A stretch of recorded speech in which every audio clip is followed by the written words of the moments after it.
Hi, Lynn again. This is Lynn Logic, episode 38. Quick recap: I am the widow of a cross dressing alcoholic and a survivor of a blood clot in my brain. It may seem that I'm a personification of Murphy's Law, but I do love to laugh. I have a 25-year work history in accounting and operations in real estate, car dealerships, and hotels. I also have a BA in psychology. I love patterns, numbers, and categories. Always have. Lynn Logic is the result of that love.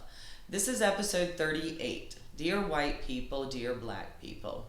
I was inspired to write this piece because of a story Stella told me about dealing with a racist Karen coworker. Go ahead, like and subscribe. It costs nothing, unlike coffee, weed, or bad decisions. And you know you're not giving those up. So stay and watch so I can get my watch hours up. Check out the combined versions of my narrative. Oh, fuckity.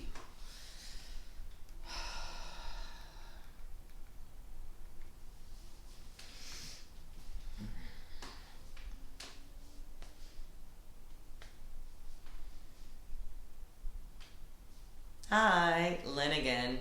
This is Lynn Logic, episode 38. Quick recap: I am the widow of a cross dressing alcoholic and a survivor of a blood clot in my brain. It may seem that I'm a personification of Murphy's Law, but I do love to laugh. I have a 25-year work history in accounting and operations in real estate, car dealerships, and hotels. I also have a BA in psychology. I love patterns, numbers, and categories. Always have. Lynn Logic is the result of that love. This is episode 38. Dear white people, dear black people. I was inspired to write this piece because of a story Stella told me about dealing with a racist Karen coworker. Go ahead, like and subscribe. It costs nothing, unlike coffee, weed, or bad decisions, and you know you're not giving those up. So stay and watch, so I can get my watch hours up. Check out the combined videos of my narrative and the worst day ever for catch up. Let's get started. Dear white people, as a woman who lives and was raised in a different world, unintended, let's just start with the whammy, the N word. Rule always. We cannot say that word. There is no exception to this rule. I don't care if you are telling a story and the person in your story used the word. It does not give you the right to use that word. That is not our word. That is theirs. They took that word and turned it into the multifaceted word that it is today. They did. That does not give you permission. I am a Jew. Well, raised Jewish. Not a huge fan of group activities, if I am honest. If you use the K word in my presence, I'm liable to punch you. Now, I know I have dainty hands. I'm a lady. So my late husband bought me brass knuckles. Lady sized in purple. Now, before you get all uppity, they are legal. Just a belt buckle. I mean a heavy metal belt buckle, but yeah, it's meant to be worn many ways. And if you don't use the K word, why do you think it's okay for you to say the N word? Now, if you use the K word and the N word, well, I just hope there's a special place for you. I hope it is very hot or very cold, depending on what you dislike the most. Number next. If you are talking about someone, why do you whisper the word black? I've never understood that.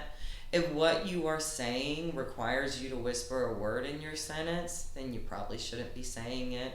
But also, we live in a society where we are constantly asked to define our ethnicities, from censorship to job applications to so much more when you think about it. Why is it bad to describe someone by their ethnicities? Now, before you abuse this statement, I mean descriptions used respectfully. If you roll your eyes while you are describing someone using their ethnicity, well, that's just rude. I am a white woman and a Jew, and I get defined by both at my doctor's office. That means I am defined by an ethnicity and a religion. And white, that is just the shortened version of Caucasian. Just like for me, black is the shortened version of African American. Number music. If you are singing along to a song that has the N-word in it, you don't get to say it. I don't care if you sound like a broken drive-through speaker box. Skip the word. Get you a black friend. Maybe you will learn some shit. Hit like and subscribe, because if you're still whispering the word black, you definitely need more of me.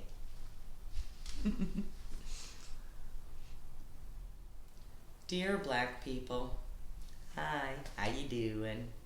This isn't a letter to you per se, more tips and tricks for white people. I learned recently that I did a white behavior. Don't care, I'm white, it happens. I was hanging out with one of my friends and I was getting hungry, so I said, I'm hungry. Would you like some cheese? If you are laughing, then you know. Or maybe, as I learned from my friend, you watched Boondocks. Totally right to make fun of it. We do love our cheese. But here's the thing, we bond over cheese. It is a simple snack and it has many flavors. As previously mentioned, I am from the South. Now, the South is a place where white people can't and shouldn't cook. I mean, what is Southern white cuisine? Some bland potato salad, egg salad, tuna salad. Seriously, stop with the salads. Although I do love egg salad though. White. What else do we have? Nothing. Now, Southern black cuisine, whew. Now that shit, that's a hug. I don't need to list all the amazing cuisine. I hope you know. And if you don't, well, that is a serious you problem. If you are someone's token black friend, let them have it and use it to educate them. That is someone reaching out because they want to know you. It is one of those weird things that seems offensive but can also be taken as a compliment. I don't know.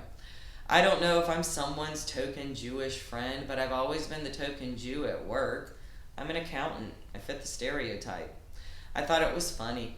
I think I might have actually given myself the nickname. Can't remember. When a white person has you as their token black friend, they are proud. They tell their other white friends about you, and those friends ask questions, not insulting questions, but things they've always wanted to know but have been afraid to ask. Please adopt a white person today. Thank you for your time. Hit like and subscribe because explaining white people behavior burns calories, and I'm not sharing my cheese. Chin up, tits out.